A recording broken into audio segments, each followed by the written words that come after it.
नमस्कार, स्वागत है आप सभी का। आप लोग देख रहे हैं समाचार। दिन के 11 बज चुके हैं। मैं हूं अजय मिश्र। शुरुआत करते हैं हेडलाइंस के साथ। एसआईआर पर इस वक्त सुप्रीम कोर्ट में सुनाया जा रहा है फैसला। याचिकाओं में चुनाव आयोग की ओर से एसआईआर के अधिकार को दी गई है चुनौती।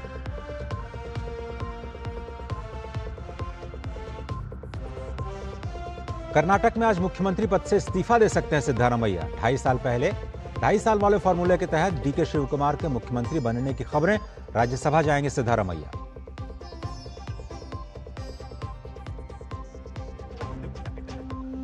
केरलम के पूर्व सीएम पिनाराई विजयन के घर ईडी का छापा। बेटी से जुड़े Cochin minerals and rutile limited मामले में ईडी का एक्शन।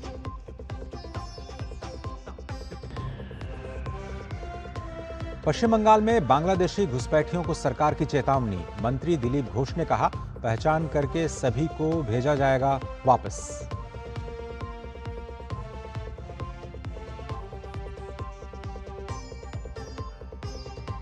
इक्कीस जून को अंतर्राष्ट्रीय योग दिवस की तैयारियां तेज। इस बार कोलकाता में होगा योग दिवस का मुख्य कार्यक्रम। थीम होगी योगा फॉर हेल्दी एजिंग।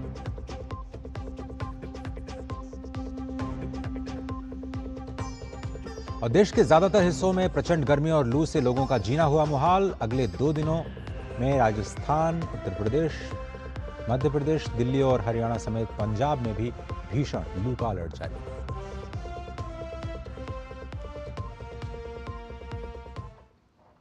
और देश भर में गर्मी के प्रचंड तांडव के बीच प्रधानमंत्री ने एक्स पर गर्मी से लोगों से बचने की अपील की। बड़ी खबर इस वक्त आ रही है। प्रधानमंत्री ने सभी से अपील की है कि देश के अलग अलग हिस्सों में तापमान लगातार बढ़ रहा है और इसलिए गर्मी से बचें और खुद को हाइड्रेट रखें। साथ ही साथ दैनिक जीवन में गर्मी से होने वाली कठिनाइयां भी लगातार बढ़ रही हैं। प्रधानमंत्री ने सभी से अपील की है कि बाहर निकलते समय पानी जरूर साथ रखें। साथ ही साथ दैनिक जीवन में गर्मी से होने वाली कठिनाइयां जो लगातार बढ़ रही हैं उसका ख्याल रखें। घरों और दुकानों के बाहर पीने का पानी और उसका मटका रखने का आग्रह किया प्रधानमंत्री ने।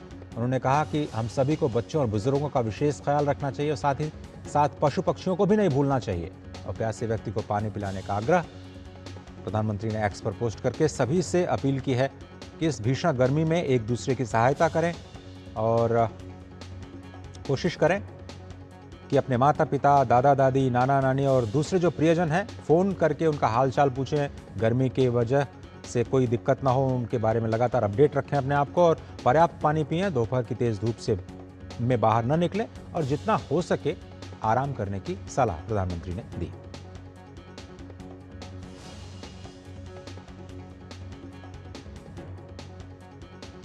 और प्रधानमंत्री ने थोड़ी देर पहले सोशल मीडिया प्लेटफॉर्म एक्स पर कहा, और मैं कोट कर रहा हूं, देश के अलग अलग हिस्सों में तापमान लगातार बढ़ रहा है और इसके साथ ही दैनिक जीवन में गर्मी से होने वाली कई कठिनाइयां भी बढ़ रही हैं।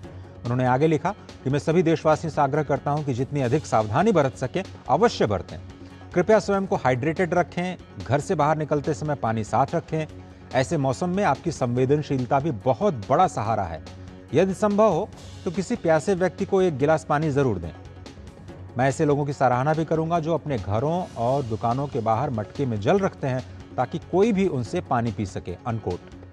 इससे थोड़ी देर पहले प्रधानमंत्री का सोशल मीडिया प्लेटफॉर्म एक्स पर यह अपील आई है कि भीषण गर्मी के बीच जहां खासतौर पर उत्तरी हिस्सा और मध्य भारत का हिस्सा गंभीर लू की चपेट में, कई जगह रेड और ऑरेंज अलर्ट मौसम विभाग के द्वारा जारी किए गए हैं। अब प्रधानमंत्री ने भी अपील की है कि अपना ख्याल रखें, दूसरों का ख्याल रखें, जितना हो सके पशु पक्षियों का भी ख्याल रखें। घरों के बाहर, अपने दुकानों के बाहर जो पहले प्राचीन परंपरा भारत की थी कि मटके का पानी रखा जाता था कि कोई भी आते जाते यात्री या फिर पशु पक्षी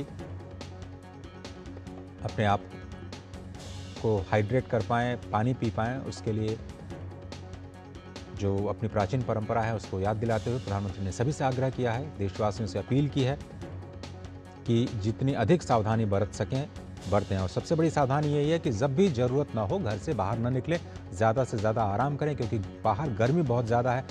कहीं कहीं पर 45 से 47 डिग्री सेल्सियस का जो टेम्परेचर है वो सह पाना सभी के लिए आसान नहीं है और इसलिए प्रधानमंत्री ने कहा कि बाहर निकलते समय पानी साथ रखें।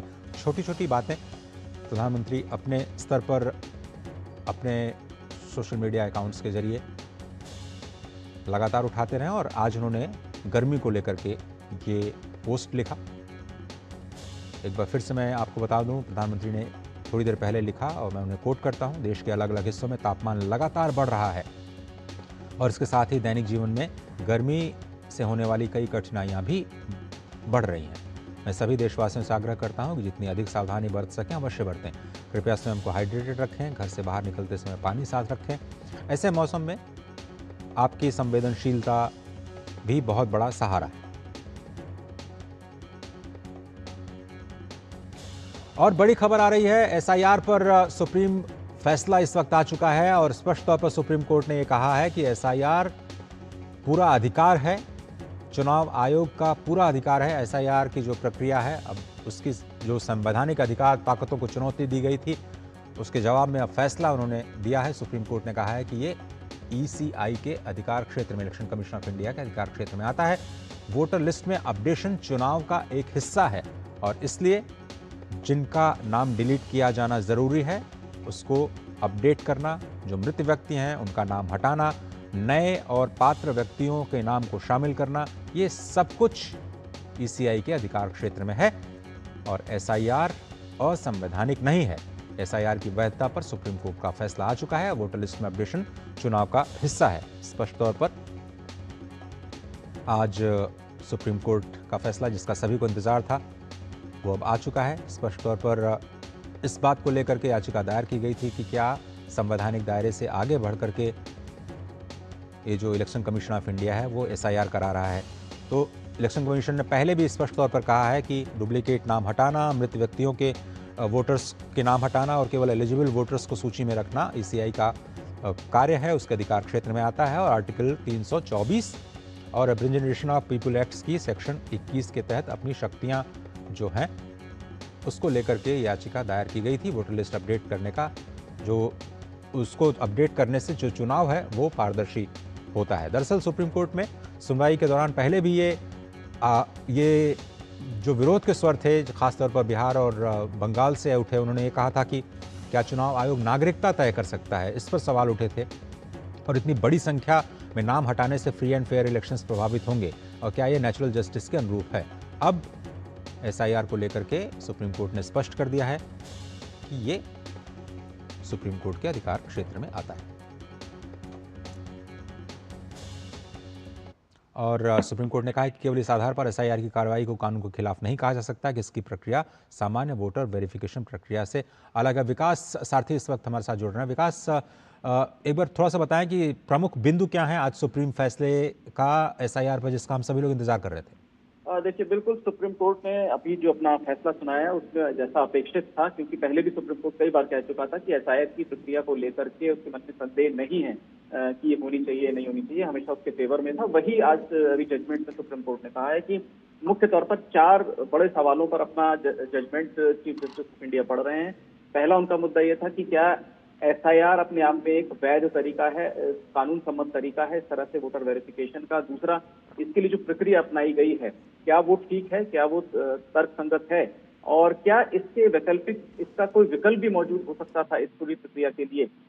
तो दूसरा, यहाँ जो उद्देश्य है चुनाव आयोग का, वो जो है क्या वो ज्यादा महत्व रखता है बजाय इन छोटे छोटे इश्यूज को उठाने के, जिसमें लोग कह रहे हैं कि डॉक्यूमेंटेशन की बात है या उनको अपील के लिए पर्याप्त समय नहीं मिला, इस बिंदु पर है। तो मुख्यतः सुप्रीम चुनाव आयोग को ये पूरा अधिकार है कि वो एसआईआर जैसी प्रक्रिया को लागू करे। यहाँ तक सुप्रीम कोर्ट ने कहा कि समय समय पर वोटर लिस्ट में अपडेशन फ्री और फेयर इलेक्शन के लिए एक जरूरी चीज है। सीधे सीधे सुप्रीम कोर्ट ने यहाँ पर समर्थन किया है कि समय समय पर चुनाव आयोग को इस तरह की कार्रवाई करते रहना चाहिए। और ये कहा गया है कि केवल क्योंकि आप इसको अगर जो पिछला चुनाव आयोग ने पिछले कुछ सालों में जो इस तरह से वोटर वेरिफिकेशन या वोटर लिस्ट अपडेशन के लिए जो नियम बनाए थे उससे कुछ अलग है यहाँ पर एसआईआर के नियम। तो कोर्ट ने कहा कि केवल प्रक्रिया अलग हो जाने से इस पूरी एक्सरसाइज पर सवाल नहीं उठाए जा सकते। इसीलिए चुनाव आयोग की शक्ति पर सवाल जो उठाया गया था उसको सुप्रीम कोर्ट ने आंसर किया है कि बिल्कुल चुनाव आयोग के पास अधिकार है। दूसरा, क्या वो प्रक्रिया चुनाव आयोग अपनी तरह से नई प्रक्रिया इंट्रोड्यूस कर सकता है, जरूरी नहीं कि हर बार वो अपनी पुरानी प्रक्रिया को ही लागू करे वोटर वेरिफिकेशन में। इस पर भी चुनाव आयोग के समर्थन में सुप्रीम कोर्ट ने अपनी बात कही है। और अभी हालांकि कुछ जजमेंट का कुछ हिस्सा भी चीफ जस्टिस ऑफ इंडिया पढ़ ही रहे हैं। खासतौर से अभी हमें देखना पड़ेगा कि डॉक्यूमेंट्स को लेकर के उनका क्या कहना है, कि जैसे वो 11 डॉक्यूमेंट्स थे, क्या ठीक है विकास, उनके अलावा भी किसी चीज को उस शामिल पर किया हम जाए। बात करेंगे कि क्या कुछ डॉक्यूमेंट्स को लेकर कहते हैं, लेकिन ये थोड़ा सा हमें समझाइए कि ये जो सामान्य वोटर वेरिफिकेशन प्रक्रिया है और ये जो स्पेशल इंटेंसिव रिवीजन है, इसमें क्या अंतर है, और इस बार इलेक्शन कमीशन को ये एसआईआर की प्रक्रिया क्यों करानी पड़ी? स्पेशली वोटर वेरिफिकेशन प्रक्रिया से काम नहीं चल रहा था, कुछ स्पेशल प्रोविजन करने पड़े? बिल्कुल, देखिए, बड़ा जो बहुत बड़ा बदलाव जिसको लगातार याचिकाकर्ता कर रहे थे, उनका ये कहना था कि जो लोग पहले से वोटर लिस्ट में हैं, उनको आप फोर्स मत कीजिए इस तरह के डॉक्यूमेंट्स देने के लिए, अपनी स्थिति को बिल्कुल। वेरीफाई करने के लिए। यहाँ पर थोड़ा सा डिपार्चर था चुनाव आयोग की पिछली प्रक्रिया में। बहुत लंबे समय से इस एक्सरसाइज को नहीं किया गया है, और बड़े पैमाने पर जो ऐसे वोटर्स हैं लिस्ट में जिनकी मौत हो चुकी है या जो माइग्रेट कर चुके हैं और उनके नाम अभी भी वोटर लिस्ट में हैं। ऐसे में अगर चुनाव आयोग इस प्रक्रिया में ये कहता है कि ओनस आपके ऊपर है, आप ये साबित करें कि आप इस वोटर लिस्ट में मौजूद हैं, तो आपके पास कैसे डॉक्यूमेंटेशन है। ये एक बड़ा शब्द था चुनाव आयोग की तरफ से कि आप साबित करें, ना कि चुनाव आयोग साबित करेगा कि आप एक वैलिड वोटर नहीं हैं। इसको लेकर के पूरी बहस चल रही थी। चुनाव आयोग ने ये कहा कि बड़े पैमाने पर इलीगल वोटर्स भी हैं, बहुत सारे लोग ऐसे हैं जिनकी मौत हो चुकी है, उनके नाम नहीं हटाए गए हैं, माइग्रेट कर गए हैं बहुत सारे लोग। ऐसे में अगर डॉक्यूमेंट्स मांग रहा है चुनाव आयोग, तो उसकी मंशा पर सवाल नहीं उठाए जा सकते। अंत में चुनाव आयोग का मैंडेट ये है कि वोटर लिस्ट में किसी तरह की कमी नहीं होनी चाहिए। जहां तक संभव हो चुनाव आयोग एक ऐसी वोटर लिस्ट रखे जो जिसमें गड़बड़ी की कम से कम गुंजाइश हो। और इसीलिए उसने ये जो बर्डन ऑफ प्रूफ जिसको कह सकते हैं, वो वोटर के लिए रखा कि आप डॉक्यूमेंट लाइए। इसमें एक रियायत भी दी गई थी चुनाव आयोग की तरफ से कि अगर आपके पास आपका नाम अगर पिछली एसआईआर में नहीं था, 2002 और कुछ जगहों पर 2003 में हुआ था, तो आप उस दौरान आपके परिवार के किसी सदस्य का अगर नाम उस वोटर लिस्ट में था, तो आप उससे अपने एपिक आईडी को उससे मैच करा सकते हैं, उससे क्लेम कर सकते हैं। ऐसे लोगों को भी जायज वोटर माना गया। तो कोर्ट ईसीआई ने कहा था कि हमने काफी विकल्प दिए हैं और हमारी मंशा किसी को एक्सक्लूड करने की नहीं है। हम बस ये चाहते हैं कि जो लोग अब वोटर लिस्ट में नहीं है वो बाहर हो जाए।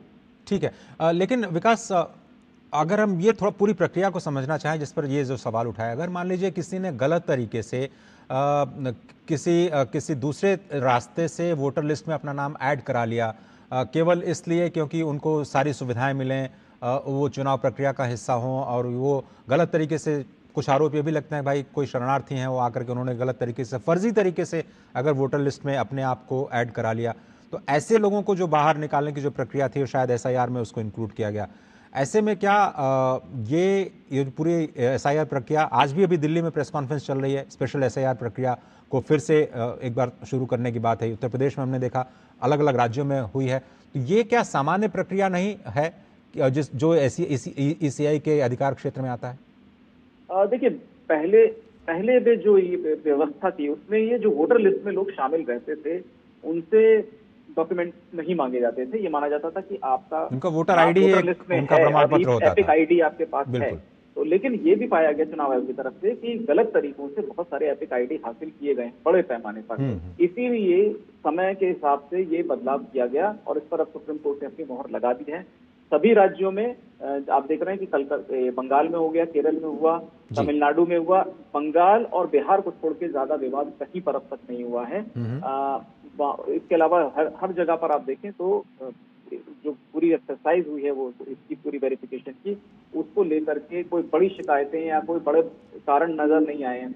यहाँ पर यह भी कहा जा रहा था कि ज्यादातर याचिकाकर्ता जो थे वो पॉलिटिकल पार्टी के या तो मेंबर थे या सिटिंग एमपी थे। लगातार सुप्रीम कोर्ट ये भी कहता रहा कि आप अफेक्टेड लोगों को हमारे सामने लाइए, तो हम शायद आपकी इन सारी दलीलों को अलग नजरिए से देखेंगे। लेकिन उसको लेकर के तमाम तकनीकी चीजें गिनाई गई कि क्यों नहीं ऐसे लोग आ पा रहे हैं, वो अपना अलग दलीलें रखी गई थी। लेकिन कोर्ट का लगातार ये कहना था कि इसमें सेफगार्ड्स दिए गए हैं। इसीलिए अगर आप ये कहें कि सेफगार्ड्स नहीं दिए गए हैं तो ये बात ठीक नहीं है। जहां तक ये सुविधा दी गई है कि आप 2002 और 2003 के अपने किसी रिश्तेदार के वोटर आईडी से भी अपनी आइडेंटिटी प्रूफ कर सकते हैं। तो इन सुविधाओं के साथ कोर्ट ने माना है कि यहाँ पर चेक एंड बैलेंस हैं और जो ऑब्जेक्टिव है इलेक्शन कमीशन का, उसको देखते हुए इस तरह के मेजर्स वो ले सकते हैं। लेकिन इससे पहले भी सुप्रीम कोर्ट ये टिप्पणी कर चुका है विकास कि इस मामले में भी ईसीआई के अधिकार असीमित नहीं हो सकते हैं। तो हो सकता है आज के फैसले में कहीं न कहीं जो भी सीमाएं हैं निर्धारित की जाएं और ये कहा जाए मिसाल के तौर पर कि नागरिकता का प्रमाण पत्र मांगना एसआईआर के दायरे में नहीं आता है, या फिर कुछ और भी सीमाएं तय हो सकती हैं इस फैसले में। बिल्कुल अजय, देखिए ये जो बात है कि नागरिक, खुद चुनाव आयोग ने कहा कि हम किसी की सिटीजनशिप डिसाइड नहीं कर रहे हैं और हमारे कहने से किसी को देश से बाहर नहीं निकाल दिया जाएगा अगर उसके डॉक्यूमेंट इनकम्प्लीट होने की वजह से वो इस रिवाइज लिस्ट में नहीं आ पा रहे उनका नाम। तो चुनाव आयोग ने कहा कि हमारी जिम्मेदारी जो अभी डॉक्यूमेंट हैं उनके आधार पर वोटर लिस्ट अपडेशन की है। जो लोग डॉक्यूमेंट लाएंगे उनका नाम होगा, जिनका नाम नहीं है वो अपील में जाएंगे। लंबी प्रक्रिया है उसकी भी एक, जैसे आप देखें कि सुप्रीम कोर्ट ने ही बंगाल को देखते हुए जजेस बैठाए, डिस्ट्रिक्ट लेवल जजेस बैठाए इस पूरी प्रक्रिया में। उसके बाद अपीलेट ट्रिब्यूनल्स बनाए गए। तो ये मंशा किसी के मन में नहीं रहनी चाहिए, ये आशंका नहीं रहनी चाहिए किसी के मन में कि वोटर लिस्ट में नाम नहीं आया है तो इन लोगों को हटा दिया जाएगा, इन लोगों को देश से निकाल दिया जाएगा। चुनाव ने कहा कि ये हमारा अधिकार क्षेत्र नहीं है। हमारा अधिकार क्षेत्र है सिर्फ वोटर लिस्ट अपडेट करना और ये सुनिश्चित करना कि कोई भी जो व्यक्ति अधिकार नहीं रखता है वोट डालने का, वो उसमें शामिल ना रहे। किसी न किसी का अगर नाम कटा है प्रक्रिया में किन्हीं भी तकनीकी कारणों से, उनके नाम अपील के स्तर पर जुड़ सकते हैं, वो दोबारा से अपने दावे पेश कर सकते हैं। सुप्रीम कोर्ट की खुद की टिप्पणी थी कि अगर कोई व्यक्ति इस बार वोट नहीं डाल पाया तो ऐसा नहीं है कि वो हमेशा के लिए डिस्क्वालीफाई हो गया। अब बहुत सारे अभी आपके पास। ठीक है विकास, अभी फिलहाल फैसले पर नजर रखिए। जो मुख्य बिंदु है उस पर हम लगातार आपसे अपडेट लेते रहेंगे। फिलहाल शुक्रिया आपका इस बड़ी खबर पर अपडेट्स पहुंचाने के लिए। और एक बार फिर से हम वापस चलते हैं उस बड़ी खबर की तरफ जिसमें प्रधानमंत्री ने सोशल मीडिया प्लेटफॉर्म एक्स पर गर्मी से लोगों को बचने की अपील की है। और बड़ी खबर यही कि उन्होंने कहा है कि देश के अलग अलग हिस्सों में तापमान लगातार बढ़ रहा है, इसके साथ ही दैनिक जीवन में जो गर्मी से कठिनाइयां हो रही हैं वो बढ़ रही हैं। और मैं सभी देशवासियों से आग्रह करता हूं कि जितनी अधिक सावधानियां बरत सकते हैं अवश्य बरता जाए। प्रधानमंत्री ने कहा कि आप स्वयं को हाइड्रेट रखें, घर से बाहर निकलते समय पानी साथ में रखें। मौसम में आपकी संवेदनशीलता भी बहुत बड़ा सहारा बन सकती है।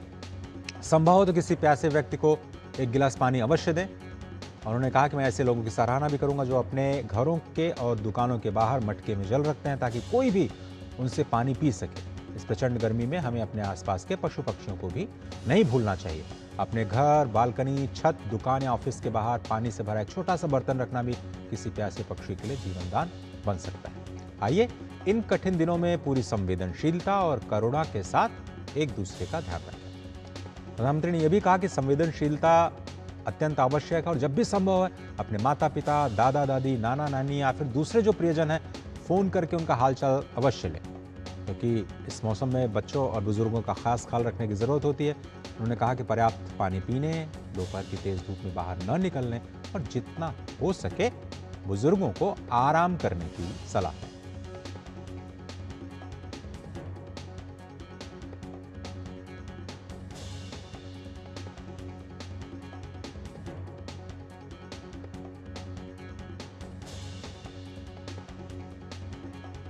नितेंद्र सिंह संवाददाता हमारे साथ जुड़ रहे हैं इस पूरी खबर पर।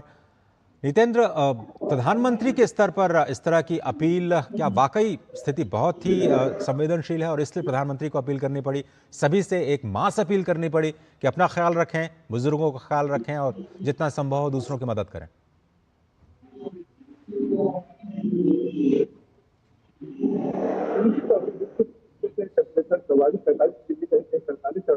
टेम्परेचर जा रहा है, इसी के लिए जो जितने है और बहुत गर्मी से बचने की जरूरत है। तो प्रधानमंत्री ने स्पष्ट तौर पर देश से अपील की है। नितिन, हम आपसे जुड़ने का प्रयास करते हैं, थोड़ा सा कनेक्शन जो है वो कम आ रहा है, नेटवर्क की शायद समस्या है। और प्रधानमंत्री ने कहा है घरों और दुकानों के बाहर मटके रखें जिससे कि कोई भी आते जाते व्यक्ति उसमें अगर प्यासा है तो वो पानी पी सके। साथ ही उन्होंने कहा कि अपने छतों पर, बालकनीज में पशु पक्षियों के लिए भी आप छोटे से बर्तन में पानी रख सकते हैं और बहुत छोटा सा बर्तन उनकी प्यास बुझा सकता है। तो संवेदनशीलता बरतने की सलाह उन्होंने कहा कि अगर हो सके तो प्यासे व्यक्ति को एक गिलास पानी ज़रूर पूछें। और ये तो भारत की परंपरा रही है कि जब भी कई जगह आप देखते होंगे कि सड़कों पर लोग गाड़ियों को रोक रोक करके जो शरबत है वो पिला रहे हैं, मीठे पेय पदार्थ, ठंडे जल से उनकी सेवा कर रहे हैं और सेवा भावना को सर्वोपरि माना जाता है हमारे समाज में। और इसी बात को एक बार फिर से रेखांकित करते हुए प्रधानमंत्री ने सबसे पहले तो अपना बचाव करने की अपील की। उन्होंने कहा कि खुद को हाइड्रेट रखें, ज़रूरत हो जितना उतना ही निकलें, अपने सिर को ढकें, बचा करके अपने आप को इस गर्मी के दौरान रखें क्योंकि लगातार तापमान बढ़ रहा है। और साथ ही साथ उस संवेदनशीलता का भी परिचय दें जिसके लिए भारत जाना जाता है। और अगर हो सके तो किसी ज़रूरतमंद को पानी पिलाएं और पशु पक्षियों का भी ख्याल रखें। समाज के तौर पर भी हमारी जिम्मेदारी बढ़ जाती है और इसलिए प्रधानमंत्री ने एक बार फिर से सेवा भावना से संवेदनशीलता के साथ इस कठिन परिस्थिति में एक दूसरे के सहयोग की अपील देशवासियों से की है। एक्स पर थोड़ी देर पहले उन्होंने ये पोस्ट किया।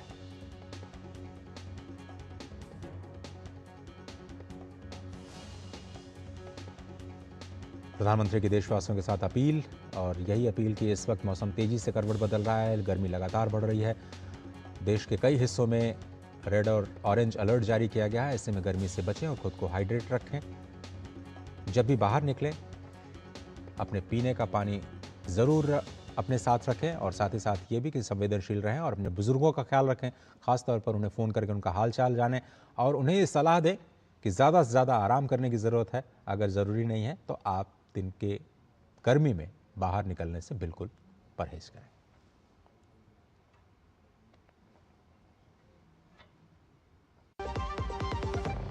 चमकी चाट से क्या बना है? आलू चाट या फ्रूट चाट, स्वाद बनाए चमकी चाट। स्वादिष्ट पकोड़े और परेशान, हर चमकी चाट है इसकी जान। चमकी चाट है इसकी जान, हर जुबान पे ये छाया। अब बताओ स्वाद आया? असली स्वाद सिर्फ चंकी चाट। मसाले सच MDH। मेरी पसंद, मेरी पसंद, मेरी पसंद, मेरी पसंद, हमारी पसंद। हम सबकी पसंद। मजबूत देश का मजबूत सरिया हो गया स्टील। मास्टर जी नमस्ते, 2 ड्रेसेस बनानी है, ठीक है? ऐसा कुछ। लेकिन मास्टर जी 4 दिन में पार्टी है, बन जाएगी ना पक्का? हो जाएगा। कैसे? फैशन चेंजेस हमेशा, उषा हमेशा। ब्रेक के बाद फिर से आपका स्वागत है। आप देख रहे हैं हमारा ये स्पेशल इस समाचार में हम आगे बढ़ते हैं और नितेंद्र सिंह हमारे संवाददाता हैं, उनसे बात करते हैं। नितेंद्र, कितना ज़रूरी था प्रधानमंत्री का अपील करना और अपने स्तर पर सभी देशवासियों से इस बात की अपील करना कि इस गर्मी के मौसम में अपना और दूसरों का ख्याल रखें?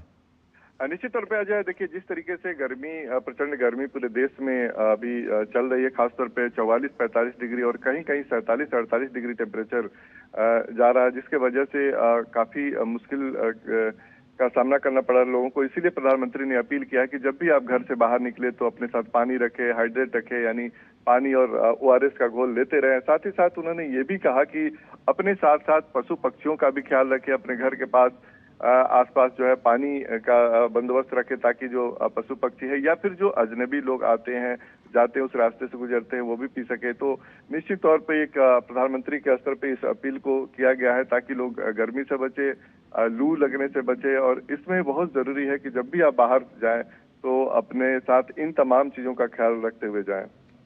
बिल्कुल। और पूरे देश में जो हीट वेव्स चल रहे हैं नितेंद्र, उसको लेकर के जो स्वास्थ्य विभाग है उसकी क्या तैयारियां हैं, उसकी तरफ से किस तरह की एडवाइजरी जारी की गई है, अस्पतालों की क्या स्थिति है हीट स्ट्रोक से लोगों को बचाने के लिए, क्योंकि ये पूरा मामला इतना गंभीर होता जा रहा है कि प्रधानमंत्री को अपने स्तर पर लोगों से अपील करनी पड़ी है? हाँ, निश्चित तौर पर देखिए जो केंद्रीय स्वास्थ्य मंत्रालय उन्होंने सभी राज्यों को दिशा निर्देश जारी किया है कि कैसे हीट से बचाव करें और लोगों को जागरूक करें। खासतौर पे जो अस्पताल है उनमें अलग से वार्ड की व्यवस्था किया जाए। जैसे दिल्ली के अंदर हम देखें कि कई ऐसे अस्पताल है जहाँ पे कूलिंग की व्यवस्था है। अगर हीट से प्रभावित कोई आता है, हीट वेव से प्रभावित लू लगने से कोई आता है तो उसको कैसे मॉनिटर किया जाए, निगरानी किया जाए। और सबसे अहम जो बात है वो राज्यों से भी कहा गया कि वो प्रचार प्रसार के माध्यम से लोगों को जागरूक करें कि कैसे वो बचाव करें, अगर किसी को लू लगता है तो कैसे वो अस्पताल में उनका इलाज हो। सबसे बड़ी बात है कि घर से निकले तभी जब जरूरत हो, कुछ खास काम हो, खासतौर पे बुजुर्गों बच्चों को इसमें बचाव की जरूरत है। और जब भी घर से बाहर निकले अपने साथ पानी रखें, पानी पीते हुए जाएं, या फिर ORS का जरूर घोल रखें और बीच बीच में उसका उपयोग करते रहें। और खासतौर पे मजदूर वर्ग जो हम जानते हैं कि इस वक्त जो काम करते हैं, खासतौर पे दोपहर के वक्त में 12 से लेकर के 2 से 3 बजे तक में, उसमें उनका खास ख्याल रखने की जरूरत है। और ये तमाम जो दिशा निर्देश है राज्यों को दिया गया है केंद्र की तरफ से, और इसका प्रचार प्रसार करने के लिए कहा गया। और आज प्रधानमंत्री खुद लोगों से अपील की है कि आप जब भी घरों से बाहर निकले तो हीट वेव से बचाव का तमाम उपाय करते जाए। और खासतौर पर उन्होंने ये भी कहा है लोगों से कि अपने जो नानी दादी या फिर जो बुजुर्ग हैं उनका फोन से ख्याल रखें, हालचाल लेते रहें। हम जानते हैं कि इस वक्त लोग गर्मियों की छुट्टी मनाने भी बाहर जाते हैं, तो ऐसे वक्त में तमाम जरूरी सावधानी बरतनी बहुत जरूरी है अभी। और पूरा एक होल ऑफ गवर्नमेंट अप्रोच दिखता है जिसमें केंद्र सरकार और राज्य सरकार मिलकर के अवेयरनेस कैंपेन चला रही हैं। लेकिन ये स्थिति कब तक रह सकती है नितिन, कब लोगों को राहत मिलेगी, ये जानना चाह रहे हैं। और साथ ही साथ अब तो PM ने एक्स पर लिख दिया है, तो बहुत सारे लैंग्वेजेस में ऑलरेडी वो लोगों तक पहुंच रहा होगा। लेकिन अवेयरनेस कैंपेन राज्यों से किस तरह से खबरें आपको मिल रही हैं स्वास्थ्य विभाग की तरफ से, लोगों को ज़्यादा से ज़्यादा जानकारी पहुंचे, क्योंकि बचाव सबसे बड़ी बात है, बचाव और सुरक्षा ज़्यादा इंपॉर्टेंट है हीट स्ट्रोक से।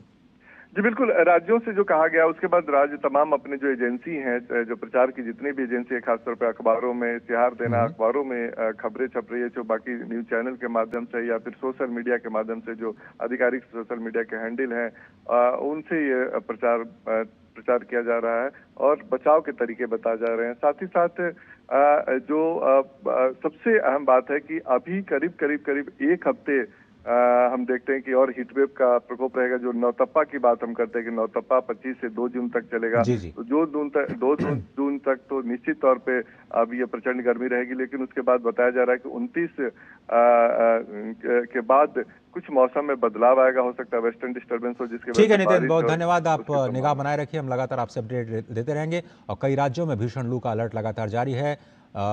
ऑरेंज और रेड अलर्ट देश के अलग अलग हिस्सों में, दिल्ली, उत्तर प्रदेश, राजस्थान, मध्य प्रदेश और विदर्भ सबसे ज़्यादा प्रभावित होने वाले इलाकों में है। और पंजाब, हरियाणा और दिल्ली और पूर्वी उत्तर प्रदेश की बात करें तो वहाँ पर रेड अलर्ट है। और रेड अलर्ट होते ही सावधान होने की ज़रूरत है, क्योंकि सांस लेने में तकलीफ, चक्कर आना और जी मिचलाना जैसे आपको अनुभव हो सकते हैं। राजस्थान में बात करें तो काफ़ी मुश्किल का सामना करना पड़ा है। कई सारे ज़िलों में रेड अलर्ट जारी है। बांदा की बात करें तो उत्तर प्रदेश में बांदा सबसे ज़्यादा गर्म इलाका इस वक्त हो चुका है। और उसके साथ के जो चित्रकूट है, महोबा है, प्रयागराज है, रीवा, ये सारे के सारे जनपद जो है वो 46 से 48 डिग्री की मार इस वक्त झेल रहे हैं। उत्तर भारत और मध्य भारत और खासतौर पर पूर्वी भारत, इसमें सबसे ज़्यादा असर देखा जा रहा है। और कई राज्यों में भीषण लू का अलर्ट इस वक्त भी लगातार जारी है। तो प्रचंड गर्मी, आपका बचना बहुत ज़रूरी है। अगले 2 दिन तो बहुत ही बच करके रहने की ज़रूरत है। हालांकि ये माना जा रहा है कि 1 से 2 जून तक राहत नहीं मिलने वाली है, लेकिन अगले 2 दिन काफ़ी इंपॉर्टेंट। पंजाब, हरियाणा, चंडीगढ़, दिल्ली, उत्तर प्रदेश और मध्य प्रदेश की अगर बात करें तो जो रेड जोन इस वक्त आपको दिख रहा है भारत के इस नक्शे में, वो सबसे ज़्यादा प्रभावित इलाके हैं। और अगले 2 दिनों में जो लू की चेतावनी है, खासतौर पर रेड अलर्ट वाले इलाकों में, वहाँ पर आपको बहुत ज़्यादा सावधान रहने की ज़रूरत है। तो शरीर में आपके ऑक्सीजन का लेवल कम हो सकता है, आपका ब्लड प्रेशर बढ़ सकता है। अगर आपको पहले से कोई दिक्कत है तो उसमें और ज़्यादा एग्रीवेट होने की संभावना है। और इसलिए इसको बिल्कुल भी हल्के में न लें। हीट स्ट्रोक के कोई भी आपको लक्षण दिखाई देते हैं तो जो पास के अस्पताल में जाने से बिल्कुल न बचें। और एक चलिए छोटा सा ब्रेक लेते हैं। ब्रेक के उस पार खबरें और भी हैं। आप देख रहे हैं समाचार।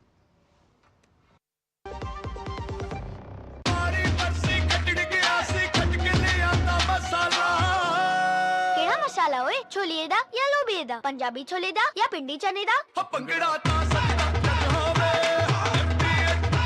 अब छोलिया हो या लोबिया, पंजाबी छोले या पिंडी चने, सब कुछ मजेदार बने। जब धरती चीर कर निकलता है लोहे का पत्थर और मिलता है मोंगिया के जोश से, फिर तपता है, पिघलता है और बनता है फौलाद। अब होता है सरिया सारी खूबियों के साथ। मोंगिया स्टील, मजबूत देश का मजबूत सरिया। मास्टर जी नमस्ते, 2 ड्रेसेस बनानी है, ठीक है? ऐसा कुछ। लेकिन मास्टर जी 4 दिन में पार्टी है, बन जाएगी ना पक्का? हो जाएगा। कैसे? फैशन चेंजेस हमेशा, उषा हमेशा। ब्रेक के बाद आपका स्वागत है। कांग्रेस के अंदर खाने चल रही खबरों पर भरोसा करें तो कर्नाटक कांग्रेस में लीडरशिप पावर शिफ्ट हो सकती है। पार्टी हर कीमत पर यहां गुटबाजी को बैलेंस करने की कोशिश में है, क्योंकि मसला दो बड़े कद्दावर लीडर्स के साथ जुड़ा हुआ है। एक तरफ सिद्धारमैया है तो दूसरे खेमा है डीके शिव कुमार का।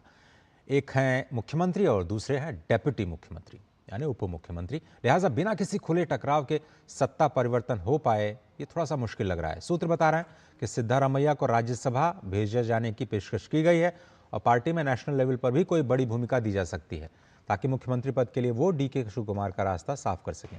हालांकि ये भी कहा जा रहा है कि सिद्धारमैया ने इस प्रस्ताव को फिलहाल स्वीकार ही नहीं किया है। तो बड़ी बात और यही है, बड़ा सवाल यही है कि क्या सिद्धारमैया को राज्यसभा की सीट या फिर केंद्रीय नेतृत्व में कोई पद ये मंजूर है, या फिर वो जो लगातार कह रहे हैं कि मैं 5 साल अपना कार्यकाल पूरा करूंगा, या फिर मेरे ही किसी वर्ग के व्यक्ति को आप मुख्यमंत्री पद पर ले आइए। क्या उनका ये कहना आगे साबित हो सकता है। और डीके शिव कुमार की जो मांग रही है लगातार, वो भी बताएं, शिव कुमार खेमे की ओर से लगातार पिछले नवंबर से मांग की जा रही है कि सिद्धारमैया को उस कथित समझौते के मुताबिक पद छोड़ देना चाहिए, जिसके बारे में कहा जाता है कि 2023 में पार्टी में सत्ता में आने के बाद यह तय हुआ था कि ढाई वर्ष ये दोनों ही लोग मुख्यमंत्री के पद पर अपना कार्यभार संभालेंगे। हालांकि 3 वर्ष बीत चुके हैं मई में, और सिद्धारमैया क्या इस्तीफा देंगे, यही सबसे बड़ा सवाल है। आज उनकी प्रेस कॉन्फ्रेंस भी है।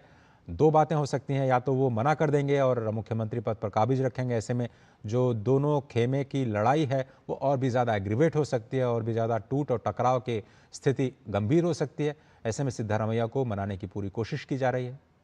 दीपक रावत संवाददाता हमारे साथ जुड़ रहे हैं। दीपक, अभी लेटेस्ट क्या है, कब तक प्रेस कॉन्फ्रेंस कर सकते हैं सिद्धारमैया? सभी की निगाहें उन्हीं पर हैं। जी, काफ़ी उथल पुथल का दौर चल रहा है इस वक्त। अगर बात करें कर्नाटक की सियासत की, और डीके शिव कुमार जो कि काफ़ी लंबे समय से उनके समर्थकों की बात की जाए तो उनके समर्थकों का लगातार ये दावा रहा है कि जो फार्मूला कांग्रेस आलाकमान ने पहले तय किया था उसी फार्मूले पर अब काम होना चाहिए। 2.5 साल सरकार के हो चुके हैं, ऐसे में डीके को मौका मिलना चाहिए कि वो आगे की सत्ता को संभाले और 2028 के जो चुनाव हैं उसके लिए एक तैयारी जो है वो अपनी कर सकें। हालांकि जो कल बैठक हुई दिल्ली में आलाकमान के साथ, और उसको लेकर जो सोर्सेज से अब तक खबर आई है उसमें यही कहा गया है कि सिद्धारमैया से सीधे तौर पर यह कह दिया गया है कि अब जो है डीके को मौका दे देना चाहिए और आप राज्यसभा जाइए, वहाँ पर पार्टी का जो राष्ट्रीय नेतृत्व है उस पर अपना काम कीजिए, क्योंकि उनका जो अनुभव है वो काफ़ी बड़ा है और उस अनुभव का काम जो है अब दिल्ली में लिया जाना चाहिए। तो सीधे तौर पर सिद्धारमैया भी पहले कई मौक़ों पर जब उनसे सवाल मीडिया लगातार पूछता रहा कि क्या डीके शिव कुमार अब मुख्यमंत्री होंगे, सिद्धारमैया हट जाएंगे, तो एक बार उन्होंने खुद ही ये बात कही थी कि अगर आलाकमान यानी कि खुद राहुल गांधी की तरफ से ये कहा जाता है कि वो हट जाएं और दूसरे को मौका दें तो शायद वो इस पर विचार करें। तो इस बार जो जानकारी सूत्रों के लिहाज से सामने आई है वो यही है कि राहुल गांधी ने भी साफ कर दिया है कि अब 2028 की तैयारी करनी है, और ऐसे में माना जा रहा है कि डीके शिव कुमार को मौका मिलना चाहिए, क्योंकि यही फॉर्मूला पहले तय हुआ था।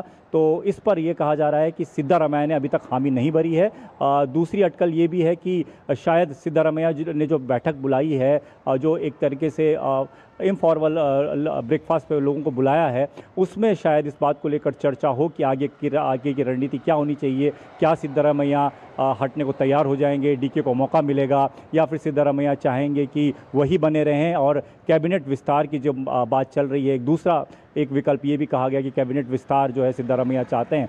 कैबिनेट विस्तार में अगर डीके चाहें तो अपने लोगों को शामिल कर सकते हैं और सीएम के तौर पर सिद्धारमैया बने रहें, क्या उस पर भी चर्चा होगी। तो फैसला अब सिद्धारमैया को लेना है। आलाकमान ने सीधा गेंद उनके पाले में डाल दी है और आज और कल में तय हो जाएगा कि अगले 2.5 साल कर्नाटक की राजनीति में कौन मुख्यमंत्री रहेगा। लेकिन दीपक, अगर हम पुराने बयानों पर ध्यान दें तो सिद्धारमैया स्पष्ट तौर पर यह कहते रहे कि मैं मुख्यमंत्री पद नहीं छोड़ूंगा, स्पष्ट तौर पर वो कहते रहे हैं, और इसीलिए 2.5 से 3 साल होने को आए। दूसरी तरफ डीके शिव कुमार ने कहा है कि कांग्रेस हाईकमान जो भी फैसला करेगा मैं उसके साथ रहूँगा।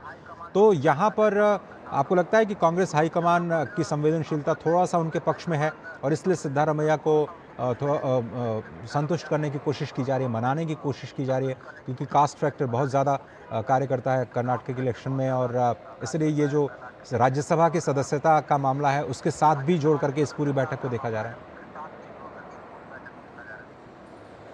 देखिए, शुरू से ही डीके शिव कुमार की इच्छा रही है मुख्यमंत्री बनने की, और ये तो जब चुनाव खत्म हुए थे और पार्टी को भारी बहुमत मिला था, ये तभी उनके समर्थक तभी से मांग कर रहे थे कि डीके को ही मौका मिलना चाहिए, क्योंकि डीके की रणनीति के वजह से ही जो है ये कर्नाटक में सत्ता में आई है कांग्रेस पार्टी। लेकिन तब ये फॉर्मूला तय किया गया क्योंकि सिद्धारमैया के साथ उस वक्त संख्या बल ज़्यादा था और माना गया कि उनके पास प्रशासनिक अनुभव भी ज़्यादा है और वो सीनियर नेता भी हैं, तो ऐसे में मौका सिद्धारमैया को पहले दिया गया। लेकिन तब से और लेकर अब तक लगातार डीके के जो समर्थक हैं वो लगातार ये बात कहते रहे, उनके समर्थन में जो मंत्री हैं वो भी ये बात कहते रहे, आला कमान से लगातार ये मांग करते रहे कि अब बहुत हो चुका, डीके को मौका मिलना चाहिए, क्योंकि अगर आगे हमें नेतृत्व को आगे बढ़ाना है तो हमें डीके की ज़रूरत है। 2028 के चुनाव में अगर हमें जाना है तो इसकी ज़रूरत है। और पहले भी ये बात कही गई थी कि केरल चुनाव के बाद ये तय कर लिया जाएगा कि आगे करना क्या है। तो केरल का चुनाव हो चुका है, पार्टी वहाँ पर सरकार भी बना चुकी है, तो ऐसे में अब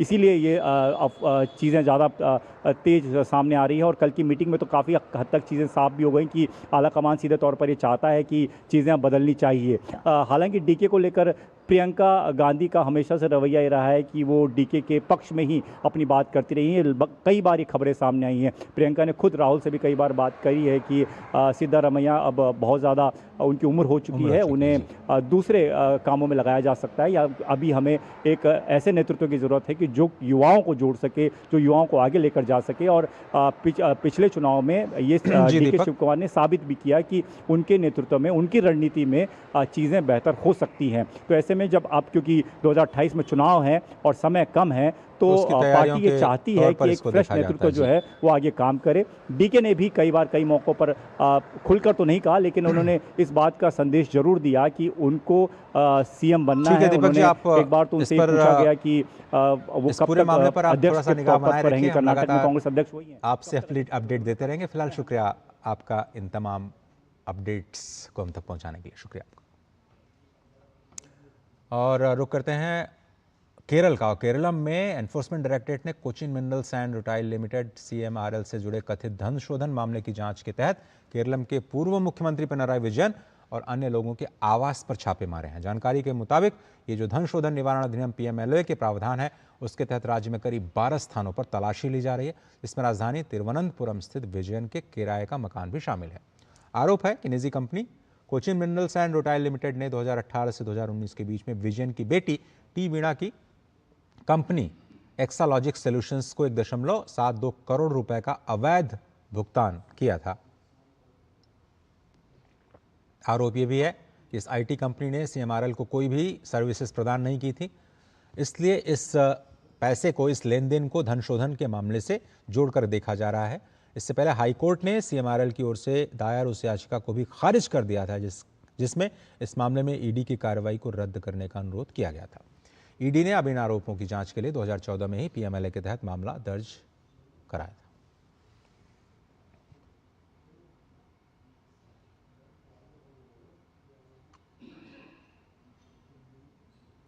21 जून को अंतर्राष्ट्रीय योग दिवस है और इस साल का मुख्य कार्यक्रम होगा कोलकाता में। आयुष मंत्री प्रताप राव जाधव ने खजुराहो में आयोजित अंतर्राष्ट्रीय योग दिवस के 25वें दिन का काउंटडाउन महोत्सव के दौरान उन्होंने इसकी घोषणा की। इस साल अंतर्राष्ट्रीय योग दिवस की थीम स्वस्थ वृद्धावस्था के लिए योग रखी गई है।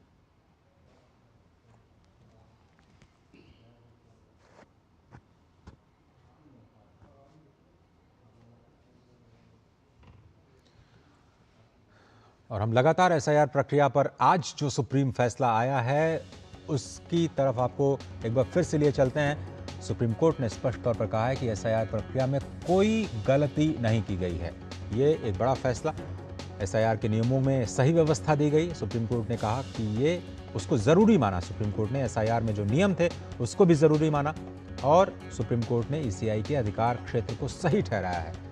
उन्होंने कहा सुप्रीम कोर्ट ने अब ये फैसला दे दिया है कि SIR कराना ECI के अधिकार क्षेत्र में आता है और किसी में संवैधानिक दायरे का उल्लंघन SIR की प्रक्रिया में नहीं किया गया, क्योंकि वोटर लिस्ट का अपडेशन ECI का कर्तव्य भी है और अधिकार भी है।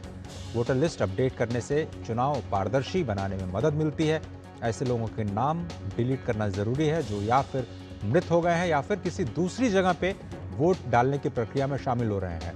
देश के कानून के मुताबिक आप 2 जगह से वोटिंग नहीं कर सकते, तो इसलिए जो स्थानांतरित हुए हैं उदाहरण के तौर पर कोई गांव से शहर में कार्य कर रहा है और उसने वहां पर अपना वोटर लिस्ट में नाम शामिल करा लिया है, तो फिर गांव के वोटर लिस्ट से नाम हटना ज़रूरी है। और ऐसे में एसआईआर की जो प्रक्रिया के तहत ईसीआई ने दस्तावेज मांगे, एक तरह से जो फर्जी वोटर लिस्ट है उसको डिलीट करने के लिए सत्यापन की जो प्रक्रिया अपनाई गई वो पूरी तरह से संवैधानिक है।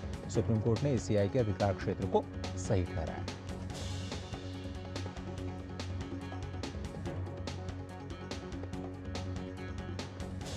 यह मामला इसीलिए सुप्रीम कोर्ट में गया क्योंकि बहुत सारे ऑर्गेनाइजेशंस ये कहते हुए नजर आए कि ये संवैधानिक दायरे को तोड़ करके ईसीआई ने अपने अधिकार क्षेत्र से आगे जाकर के लोगों से एक तरह से नागरिकता का सबूत मांगा है। लोगों ने कंफ्यूज किया, इसको एसआईआर को सीएए के साथ जोड़ा गया, एनआरसी के साथ जोड़ा गया। इन तीनों प्रक्रियाओं में एक ज़बरदस्त कन्फ्यूजन की स्थिति बनी और लोगों को लगा कि शायद वोटर लिस्ट में नाम जिनका नहीं है उनके बहुत सारे अधिकार उनसे छीन लिए जाएंगे और इस तरह की जो कोशिश है वो ईसीआई के अधिकार क्षेत्र में नहीं आता है। केवल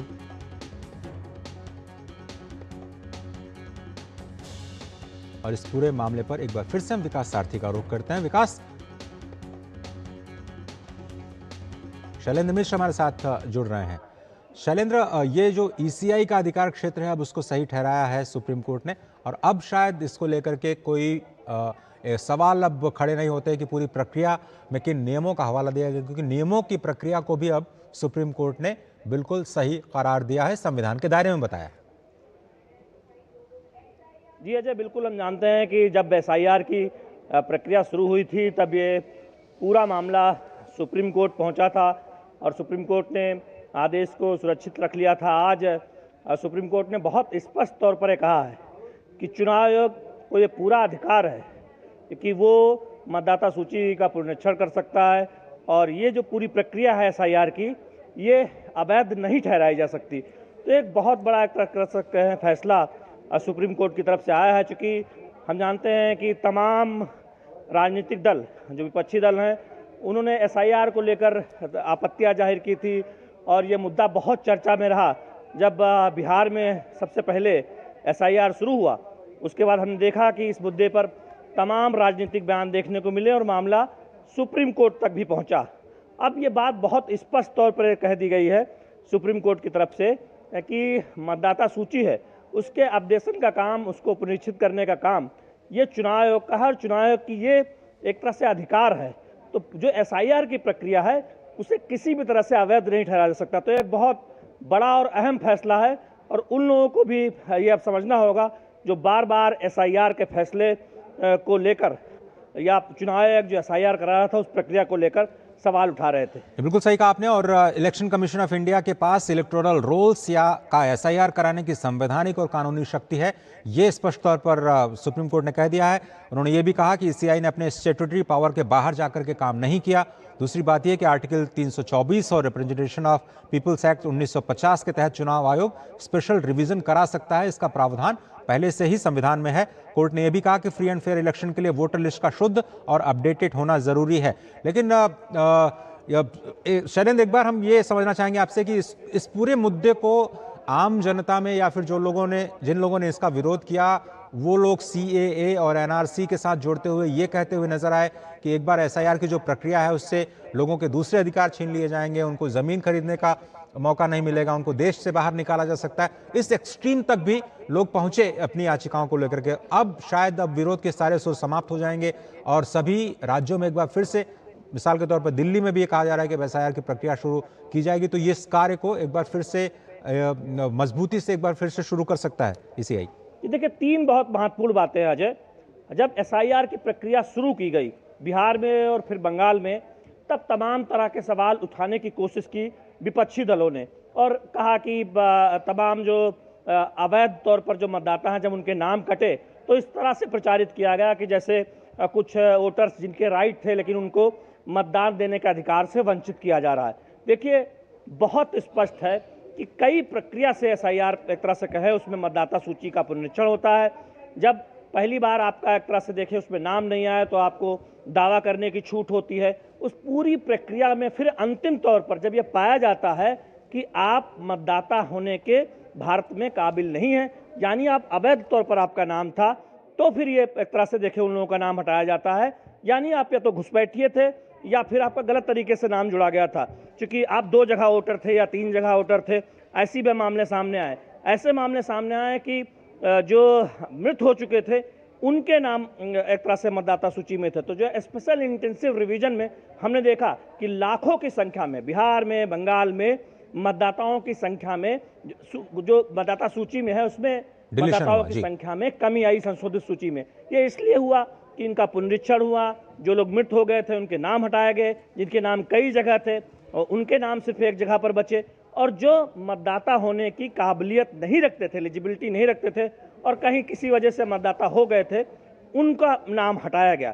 तो ये बड़ा सवाल ये उठता है कि अगर आप अवैध तौर पर आपका नाम दर्ज था किसी का, उनके पक्ष में कुछ राजनीतिक दल खड़े क्यों होते हैं, ये बड़ा सवाल है। दूसरी बात है कि अब हम जानते हैं कि एसआईआर को बाकी राज्यों में लागू करने की जो प्रक्रिया है वो आगे बढ़ाई गई है। आपने दिल्ली का जिक्र किया, तमाम अन्य राज्यों में जहां मतदाता सूची में पुनरीक्षण किया जाएगा। तो 3 सवालों के बहुत स्पष्ट जवाब आज सुप्रीम कोर्ट ने दे दिए हैं।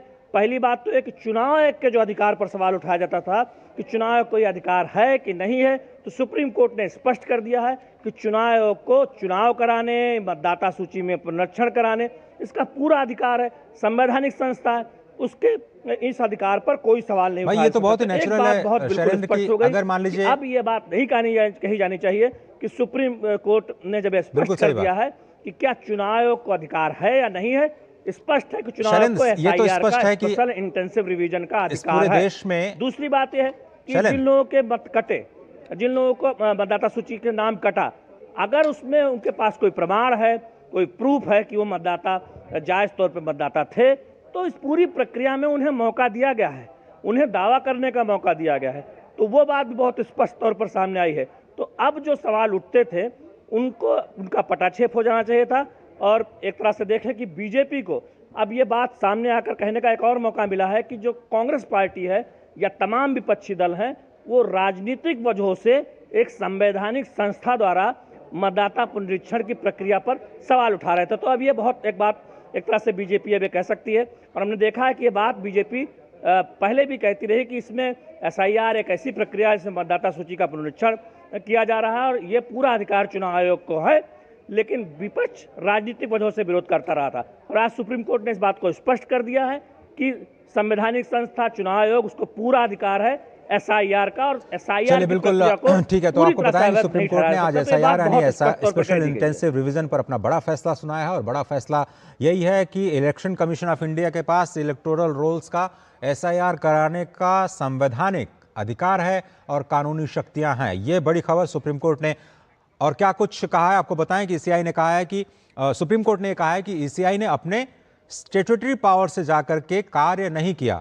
दूसरी बात उन्होंने ये कहा कि आर्टिकल 324 और रिप्रेजेंटेशन ऑफ पीपुल्स एक्ट 1950 के तहत ही चुनाव आयोग ने स्पेशल रिवीजन कराने का जो फैसला लिया है और ये उसके शक्तियों में है, उसके अधिकार में है, ऐसा कर सकता है। और कोर्ट ने यह भी कहा कि फ्री एंड फेयर इलेक्शंस के लिए वोटर लिस्ट का शुद्धिकरण और अपडेशन होना भी ज़रूरी है। और बहुत ही नेचुरल प्रोसेस है कि अगर कोई व्यक्ति भारत का नागरिक है तभी उससे भारत में वोटिंग का अधिकार है। तो नागरिकता तो एक तरह से बहुत ही ज़रूरी पैमाना माना जा सकता है इस पूरी चुनाव प्रक्रिया का, और किसी को भी चुनाव में शामिल होने के लिए अधिकार नहीं दिया जा सकता अगर वो फर्जी तरीके से या गलत तरीके से नागरिकता न होने के बावजूद भी वो किसी तरीके से अपने आप को वोटर लिस्ट में शामिल कर सकता है। तो जो आंदोलनजीवी, जो कुछ लोग, जो संस्थाएं जो इसके खिलाफ गई थी, एसआईआर के पूरे अधिकार क्षेत्र के खिलाफ गई थी, जो कह रहे थे कि जो ईसीआई के अधिकार क्षेत्र में नहीं आता है, अब उनको ये जवाब मिला है। स्पेशल तौर पर ये कहा गया है कि ये उद्देश्य जो है ईसीआई का वो बहुत ही स्पष्ट है कि वोटर लिस्ट को बिल्कुल स्वच्छ रखना है। अब शैलेंद्र, चलिए और आगे बढ़ते हैं। शैलेंद्र हमेशा हमारे साथ जुड़े हुए हैं। इससे पहले विकास सारथी हमारे संवाददाता हैं, सुप्रीम कोर्ट से लगातार जानकारी दे रहे थे। शैलेंद्र, ये जो कहा जा रहा है बाद में कि जो डुप्लीकेट नाम हैं, जो शिफ्ट हो चुके हैं, जो डेड वोटर्स हैं, उन सबको हटाना इसी एसआईआर का उद्देश्य है, नागरिकता से इसका कोई लेना देना नहीं है। तो अब ये बात स्पष्ट हो गई है कि सीएए हो या फिर एनआरसी है, उससे इस एसआईआर की प्रक्रिया को बिल्कुल अलग हट करके देखना चाहिए। और ये एक बहुत नेचुरल प्रोसेस है। चाहे उसको वोटर वेरिफिकेशन प्रक्रिया के आप तौर पे लीजिए या फिर स्पेशल जो एक कैंपेन चला के मिशन मोड में इस बात को सुनिश्चित कीजिए कि आपका वोटर लिस्ट बिल्कुल तरह से क्लीन एंड फेयर हो और चुनाव में उसका कोई बेजा इस्तेमाल न कर पाए। देखिए अजय, हमने देखा है कि एसआईआर के बाद जहाँ जहाँ पर चुनाव हुए हैं, खासतौर पर आप बिहार और बंगाल, वहाँ देखें, वहाँ मतदाता प्रतिशत में ज़बरदस्त बढ़ोतरी देखने को मिली है। तो ये बात, पहली बात तो बहुत स्पष्ट तौर पर सामने आती है कि वास्तविक मतदाताओं का ही मतदाता सूची में नाम हो और उसका असर मतदान प्रतिशत के तौर पर देखने को मिला है। तो यानी बड़ी संख्या में ऐसे मतदाताओं के नाम मतदाता सूची में थे जो वहाँ पर वोटर नहीं थे, या फिर वो उसी राज्य में कई जगह पर वोटर थे, या फिर कई अन्य जगहों पर वो मतदाता थे, या फिर मृत मतदाता थे, जिनके एक तरह से कहें कि नाम सिर्फ मतदाता सूची में थे लेकिन वास्तव में उनके नाम नहीं होने चाहिए थे। तो ये बात बहुत स्पष्ट तौर पर सामने आई है जब हमने देखा कि 2 राज्यों में मतदान प्रतिशत में एक बड़ी बढ़त देखने को मिली एसआईआर की प्रक्रिया के बाद। दूसरी बात याद कीजिए कि जब सीए कानून आया था और उसे संसद से पारित किया गया था, तब भी इस तरह की बातें सामने आई कि ये एनआरसी के पहले एक तरह से उसकी एक तैयारी है। तो किसी एक प्रक्रिया को दूसरे प्रक्रिया से लिंक करना ये कतई जायज़ बात नहीं है और इसमें कहीं कोई तर्क भी नहीं है। मतदाता सूची का पुनरीक्षण पहले भी होता रहा था। एसआईआर थोड़ी एक व्यापक प्रक्रिया है, निश्चित तौर पर उसमें हमने देखा है कि मतदाता सूची को संशोधित करने की ये जो प्रक्रिया है वो, उसमें ये बात बहुत स्पष्ट तौर पर उभर कर सामने आई है कि मतदाता सूची में ऐसे अवैध मतदाताओं के नाम शामिल थे जिनका नाम नहीं होना चाहिए था। तो अब 2 सवाल जो उठाए गए थे जब से सुप्रीम कोर्ट में मामला पहुंचा था कि क्या एसआईआर कराने का अधिकार चुनाव आयोग को है कि नहीं है। तो ये बात बहुत स्पष्ट है कि एसआईआर कराने का अधिकार, यानी मतदाता सूची के पुनरीक्षण का अधिकार चुनाव आयोग को है, क्योंकि चुनाव आयोग ही चुनाव संपन्न कराता है, उसकी देखरेख में चुनाव संपन्न होता है। तो फिर मतदाता सूची पुनरीक्षण का अधिकार चुनाव आयोग को क्यों नहीं होगा, वो एक संवैधानिक संस्था है। दूसरी बात यह है कि जिन दस्तावेजों को स्वीकार किया जा रहा था, हम जानते हैं कि तमाम दस्तावेज मांगे जा रहे थे जिनको एक तरह से आप पहचान के तौर पर या फिर मतदाता होने के पहचान के तौर पर उनको आप स्वीकार कर रहे थे। तो ये एक बड़ा सवाल था कि किस दस्तावेज को स्वीकार किया जाए, किस दस्तावेज को स्वीकार नहीं किया जाए। बिल्कुल बिल्कुल। तो उसके बाद भी अगर आपका नाम हटता है तो आपके पास दावा करने की एक अपील करने का अधिकार है आपको। जी, अपील करने की एक छूट है। उसके लिए आप देखें कि अलग अलग विकल्प दिए गए हैं।